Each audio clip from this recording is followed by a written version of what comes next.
Este domingo se celebra en Zaragoza el Love Fest, un festival en memoria de Rafa Angulo, periodista y productor musical de referencia en Aragón. El evento pretende ser un acto de amor hacia el aragonés que entendía la vida como un acto de amor hacia lo que hacía. En principio queríamos hacer una fiesta para despedir o para recordar a nuestro amigo y que el día a día y los cientos y cientos de amigos que acumuló durante su vida, pues nos empezaron a llamar y esto se fue haciendo cada vez más grande, cada vez más grande. En él actuarán más de 30 amigos de Rafa por toda España en una fiesta homenaje en recuerdo del director autonómico de la revista Mondo Sonoro. Desde la organización han destacado que ninguno ha querido perderse esta fiesta y todos dijeron sí desde el principio y sin condiciones.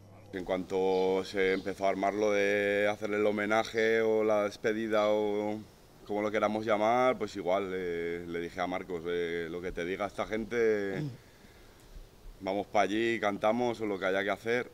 El festival se celebrará en la sala multiusos que abrirá sus puertas a las 5 y cada grupo tocará un par de temas hasta las 10. Un homenaje entre amigos para este artista que nos dejó hace 3 meses.